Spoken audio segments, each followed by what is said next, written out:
WXII 12 News at 10 on the Triad CW starts now. While we are grieving, Raleigh remains a resilient community, and we will get through this together.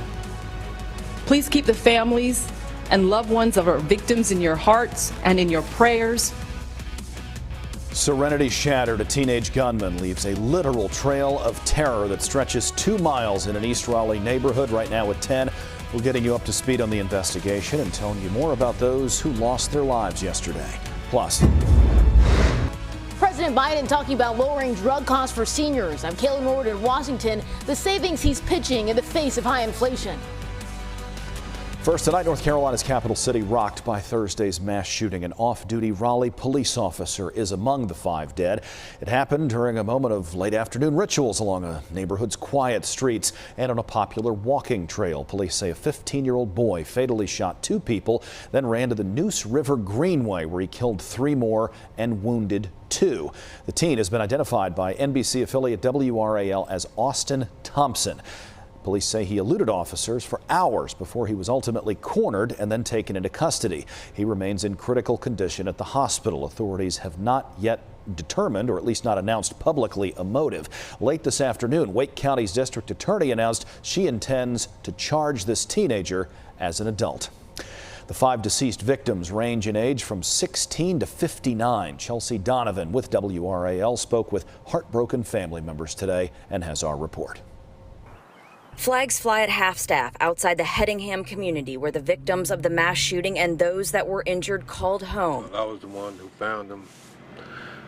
I came home and seen my neighbor Lynn laying on the ground. Tracy Howard found 59-year-old Marcel Gardner, who is fighting for her life at Wake Med. Then he found his wife, 52-year-old Nicole Connors. I seen her and the dog laying on this porch right here. You can see the bullets in the siding. Because he was a, bubbly, fun-loving person. She she knew everybody in the neighborhood. Just down the road, Mary Marshall, another victim, called her fiance when she heard gunshots Thursday afternoon. And said, "Hey, can you come home? I hear gunshots. It's making me a little nervous. I'm heading back to the house." And I think that was the last time they spoke. Marshall, a Navy veteran, was gunned down here on the Greenway. She was out walking her dog, who survived. Marshall had a birthday in 10 days and a wedding 5 days later. She was just a joy and a light. 49-year-old Susan Cranix was also gunned down on the Greenway, a wife and a mother of 3 boys, ages 10, 13, and 14, an ultra runner and an Athens High School grad, according to her husband. Friends describe her as incredibly kind and always smiling. 16-year-old James Thompson, a junior at Knightdale High School, was also killed in the rampage. He is the brother of the alleged shooter, 15-year-old Austin Thompson. A North Carolina nonprofit is raising money for one of the victims of yesterday's massacre. Back the Blue NC has set up a GoFundMe for Raleigh police officer Gabriel Torres. Mr. Torres was just 29 years old and left behind a wife and their young daughter. Already, organizers are about halfway to their goal of $50,000. We know a lot of these officers and their wives personally. And we have been so busy just trying to initiate the fundraising and the assistance for the family that we haven't even had the time to process everything ourselves. Visit backthebluenc.org to learn more. Well, today, WXI 12 also spoke with neighbors who are still trying to process the horrific violence. Louis Tran spent the day in the neighborhood and said the mood was quiet and somber. He spoke with a woman who lives just a few houses down. She said she heard the gunfire and immediately locked the door, grabbed her baby, and hid. A man told Louis that he learned about the shooting when his next-door neighbor went to check on him. I looked out and I saw the crime scene tape and all the activity, the police cars and everything else. I said, what's going on? Just very fearful time for me and wanting to make sure that my son was okay. And, it just happened right down the street from us. So it's wild, truly wild. President Biden is calling on Congress to ban assault weapons as he mourns the mass shooting in Raleigh. In a statement, he says, quote, "Enough. We've grieved and prayed with too many families who have had to bear the terrible burden of these mass shootings. Too many families have had spouses, parents, and children taken from them forever." We'll be continuing to follow this story in the days and weeks to come. Stay with us on air and online as new information comes to light.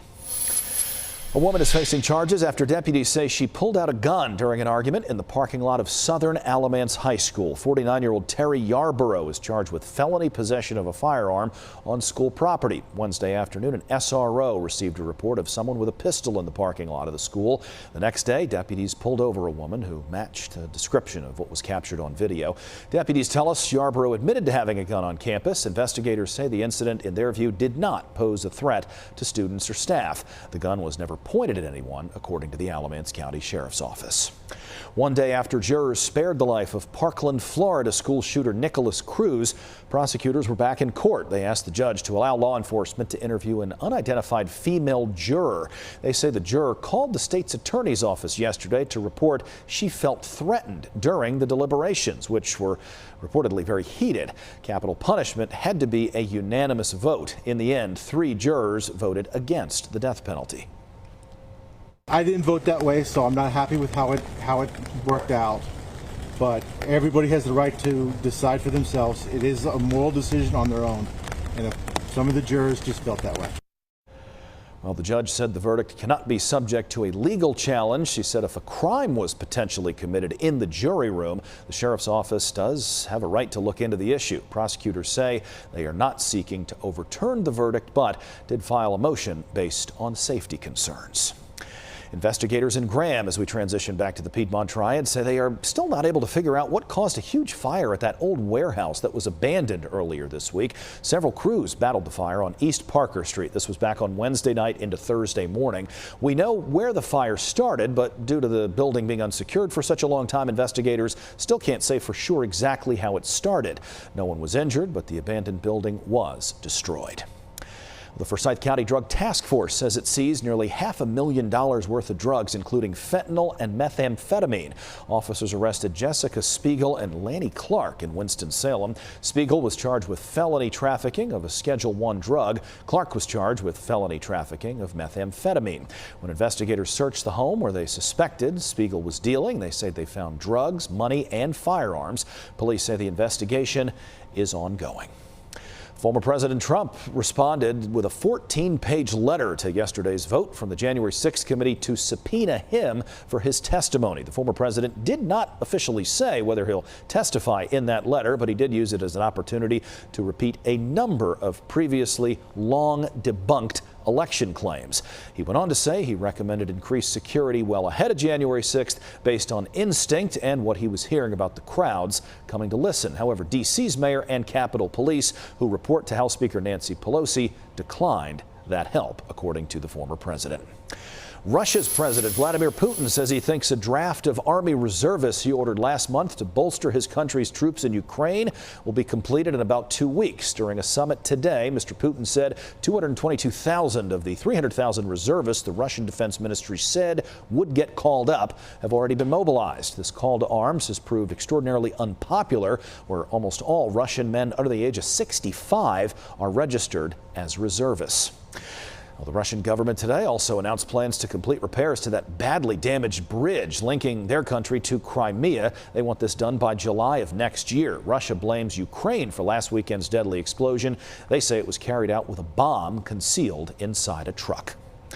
Elon Musk tells the Pentagon it is time for the U.S. to pay for Starlink internet service the Ukrainian military is using against the Russian offensive. Musk's company SpaceX has donated more than 2,000 Starlink satellite units to Ukraine. Cellular and internet networks have been destroyed as a result of the months-long war. Sources say Starlink is the main way that troops on the battlefield are able to communicate one another. Musk says it's cost his company about $20 million a month and is warning the Pentagon this will not continue. Medicare open enrollment starts tomorrow, and President Biden is on the road talking about how the Inflation Reduction Act, in his view, will lower prescription drug costs for seniors. This comes as some Republicans look to repeal that provision in the law. White House correspondent Kayla Norwood is in Washington, D.C. tonight with new poll numbers showing how the American people view this so close to the election. As inflation remains high, rising healthcare costs a concern for many. A new poll out shows that these cost savings for seniors are popular, but still causing controversy. President Biden signing an executive order directing the Department of Health and Human Services to explore more actions it can take to lower prescription drug costs. For seniors on Medicare, we're capping the cost of prescription drugs at $2,000 a year, even if they're using the most expensive cancer drug in the world. The president traveling this week, letting seniors know how the Inflation Reduction Act signed into law will save them money. It caps a month's supply of insulin at $35 starting in January. It also allows Medicare to negotiate to lower drug prices. These drug price proposals are very popular. We've actually been polling on these proposals for a while now. And every time we poll, we find they're popular, certainly among older people, but younger people as well. A new poll from the Kaiser Family Foundation shows about 2/3 of voters ages 65 and older say they are more likely to vote for a candidate who supports capping out-of-pocket insulin cost, and nearly 75% are more likely to vote for someone who supports a cap on prescription costs for people with Medicare. But some Senate Republicans introduced a bill to repeal the drug price control provisions of the law, arguing it will result in fewer new drugs. Senator James Lankford, who co-wrote the repeal, said in a statement, quote, "We need more competition, not price controls. We need innovation, not stagnation. Our bill reduces the damage done by Democrats' short-sighted bill." I think people will push back. President Biden heads to Portland, Oregon tomorrow. Staying on topic, the Medicare open enrollment period begins on Saturday and runs through early December. In Washington, I'm Kayla Norwood. Next, a Triad Group is taking action to address food insecurity in their community. What's behind their latest